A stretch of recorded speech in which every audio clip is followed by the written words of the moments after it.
Hi, Rodeaf Pre-K friends. It is Miss Haya. Today we're reading The Ant and the Big Bad Bully Goat. Badger lived in a burrow by the forest. Everything was just so. His milk jug on the shelf, a store of honey in the cupboard, and grain in the kitchen pot.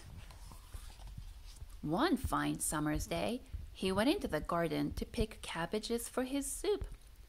While he was out, a huge, bad, old billy goat crept into the burrow and barred the door. Badger came back to see his door shut tight. He knocked politely. Billy Goat answered through the window. "Your house is all mine now. It serves you right for leaving it unlocked." Oh, Badger was angry, but the goat was bigger and badder than him.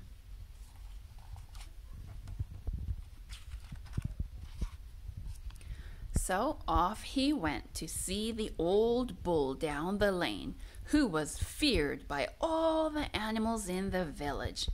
"Help me, Bull. Billy Goat has stolen my burrow." "You mean Billy Goat with twisty horns as sharp as swords?" The bull shivered in fear. "Yes, that's the one," said Badger. "Oh, I'm terribly sorry," replied Bull, "but I'm in a bit of a rush. The farmer has told me to eat all the grass in this field by sundown. Oh, I wish I could be of more help.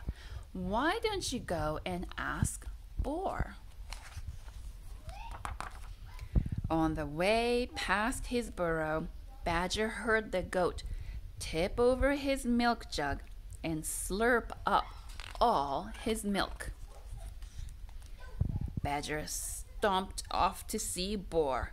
He was huge and fierce, with tusks as sharp as crescent moons. "Help me, Boar. Old Billy Goat has stolen my home." "Ooh, you mean the creature with cloven hooves that stamp and squash?" whimpered the shaking Boar. "Yes, that's the one," said Badger. "I'm terribly sorry, but I'm on a very important job right now, guarding the forest against trespassers," he grunted loudly and charged around to show how big and scary he was. "I wish I could be of more help. Why don't you ask Bear?"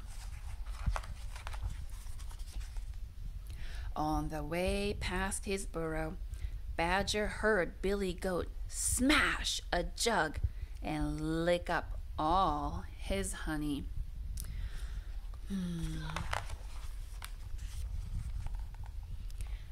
Badger stomped off to see Bear in her cave.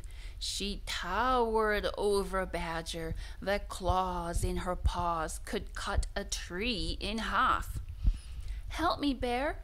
Old Billy Goat has stolen my home." The ground rumbled as she answered. "You mean the goat that pushes down walls with a head as hard as stone?" "Yes, that's the one," said Badger. "Oh, well, you see, I have a lot of jobs to do before winter, gathering nuts and berries before my long sleep. So I can't help you right now. I'm terribly sorry." Badger wandered off and began to cry. It was hopeless. Across the path, there crawled a little ant. "What's the matter, Badger?" Badger stopped and studied the bug in the dust.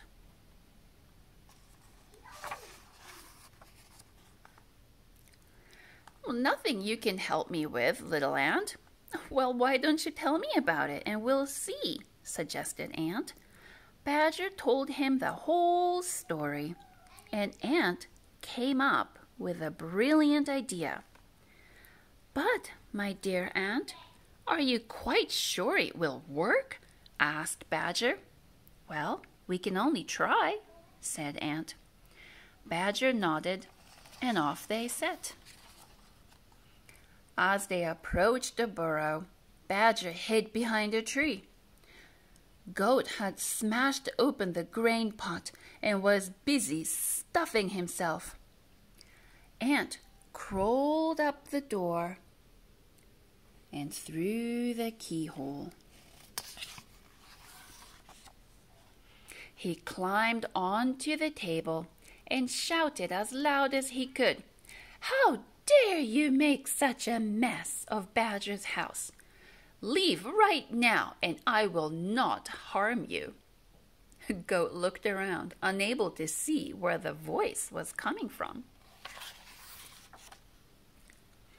He finally spied the little ant and burst out laughing. "Listen, little fellow, you're a bit out of your depth here. Don't you know that I am the big, bad bully goat with sharp, twisty horns, cloven hooves, and a head as hard as stone? Prepare to meet your end." "Just wait a second," replied Ant bravely. "My words are sharp enough to finish you off, you greedy brute." "Oh, yes, prove it," growled Goat. "Lean closer," shouted Ant, "and feel the sting of my insults." Billy Goat leaned closer, and at that moment, Ant stung him right on the nose. "You see, Goat, size isn't everything," cried Ant, leaping up and down in delight.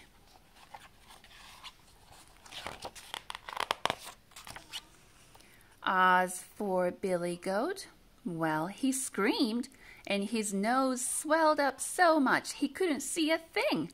He blundered around the room, squeezed through the window, and fled, howling, into the night.